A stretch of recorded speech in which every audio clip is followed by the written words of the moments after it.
All right, last weekend at UFC 276, we saw the last style bender, Israel Adesanya, the best middleweight on the planet, do what he always does and go out there and defend the belt, okay? Now, some of you might saw my review of the fight and thought that I was being critical. I wasn't being critical. I would have liked to have saw maybe a little bit more sense of urgency, maybe trying to excite the fans a little bit more. But ultimately, he did what he needed to do, which is win the fight, right? We always see this. When fighters become champions, when they become established, long-time champions and some of the best pound-for-pound fighters on the planet, sometimes the styles can change. Sometimes the pressure can get to them.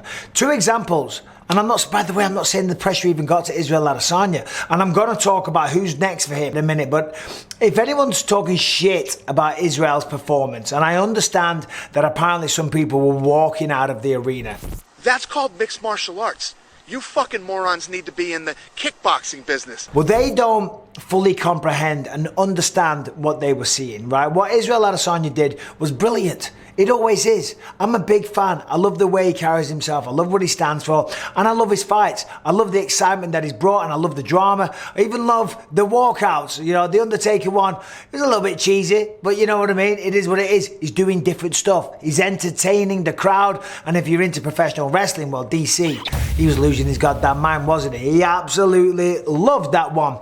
Anyway, Israel Adesanya, you might say he was playing it safe. And the point that I was making before, sometimes you start to see that. One of the best examples of that would be George St. Pierre. George St. Pierre, yes, the George that I was not intoxicated when he took my belt and he choked me fucking out, right? George was an incredible fighter, is an incredible fighter, and an even better person, by the way. But he was knocking people out. He was stopping people, he was armbarring them, Kimoring them, head kicking them into oblivion, and then he became the champion. He became a very dominant champion. He became potentially one of the biggest stars in the sport. It was probably him and Anderson Silva at that time. And with that comes a lot of money. A lot of opportunity, okay? Movie deals, massive endorsements with huge brand companies paying millions of dollars. And all of a sudden, when you're stepping into the octagon and you're trying to fight, it's not only now just about going out there and fighting, it's about protecting this life that you've built.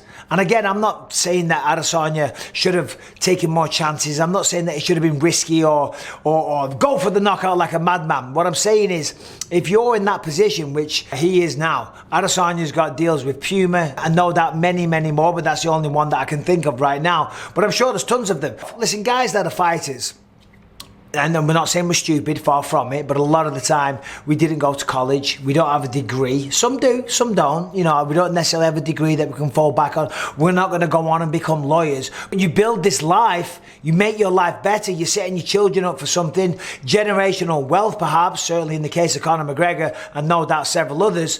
One fight can take that all away. Right, so you do subconsciously start developing a different style. Maybe that's what went on with John Jones as well. John Jones, again, if you look at his last few fights, I said Dominic Reyes and Thiago Santos.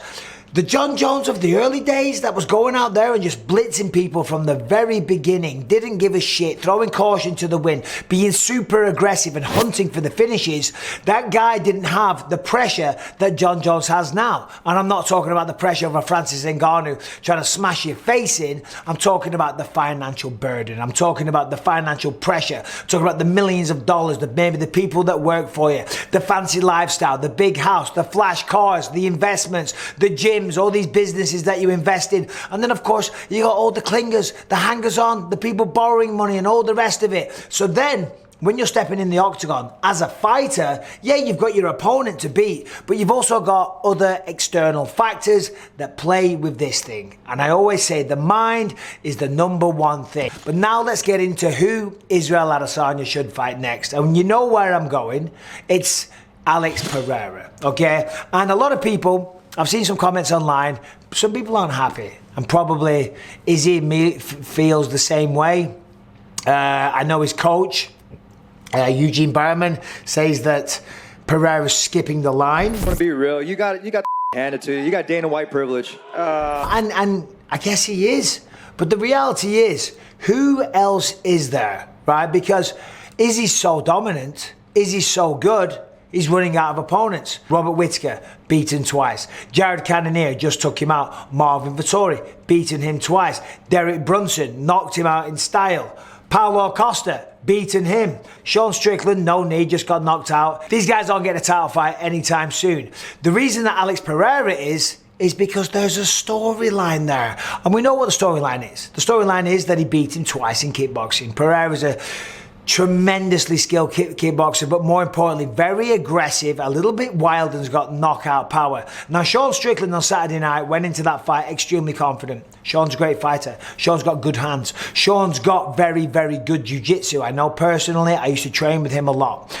But he can't really wrestle. So in many ways, that fight was a perfect fight for Alex Pereira to go out there, to put on a great display, and become the #1 contender. And unofficially, that's what that fight was. And we saw Pereira took him out in style. Strickland was on a 5-fight win streak, beat some great competition, beat Jack Hermanson last time out. And if Sean Strickland now was fighting for the belt, that would be fine. He would be on a 6-fight win streak and would be the rightful #1 contender. Certainly when you take into consideration Adesanya's beaten everybody. So therefore, the fact that Pereira went out there, and Izzy can say he parried the jab and he's got an easy style to beat and all these things, right? And I understand Izzy's going to say that. Izzy's going to play him down. Izzy's going to try and dismiss him as a worthy contender. But the reality is he's probably got to be next. And the reason Izzy has to do that is because this thing again, he has fallen short to Alex Pereira on 2 occasions. So in some ways, even though Izzy's playing it cool, calm, collected, and he is cool, calm and collected, in the back of his mind, and even though he'll never admit it, you know he's having second thoughts, he's having doubts, he's like, crap. Or maybe I'm wrong. A normal person would be, because Pereira beat him twice. Apparently the first fight was very close, could have gone either way. Pereira got it. The second one left no doubt. Pereira knocked him out with a left hook, just like he knocked out Sean Strickland with a left hook. Now he's matured, he's got better with every single fight, and he's no doubt got better mixed martial arts skills than Alex Pereira. However, this fight's not going to be an MMA fight. I mean, it might be. Izzy might go for a takedown. We might see Izzy hitting high crotches, single legs and double legs, but I just don't think so. Right, this is going to be a kickboxing match in the UFC Octagon wearing 4-ounce gloves. And when they have those kind of fights in the past, Pereira's beaten him twice, regardless of how close, regardless of whether or not the judges got it wrong. The second fight, he knocked him out cold, left him out cold, unconscious. Okay, so Adesanya's probably thinking, oh, for fuck's sake, here we go again. I've got to deal with this guy once again. He's coming to take everything I've worked for. You know, and that's essentially what he's doing. And maybe Izzy did inspire him.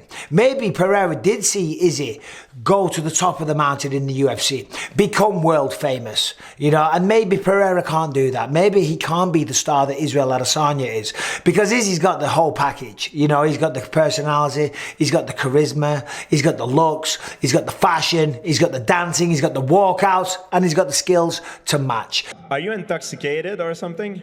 But the next fight for Israel Adesanya, in my opinion, has to be Alex Pereira because of the storyline. When I won the belt, when I knocked out Luke Rockhold at UFC 199, that was on the Saturday night. On the Monday morning, I got a phone call off Dana White and they offered me Dan Henderson. Dan Henderson had knocked out Hector Lombard on the same night, okay?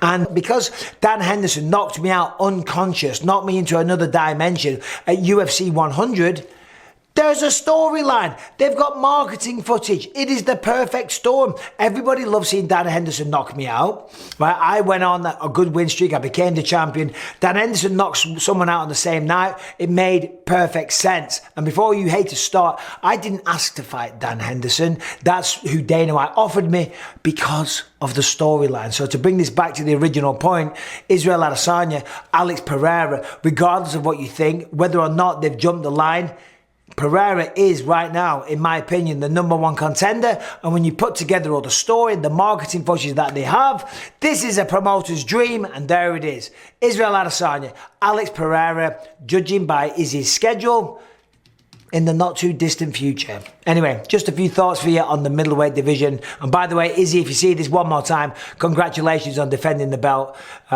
Truly unbelievable. Well done. Anyway, you lot, take care. Subscribe, ring the bell. I'll see you soon.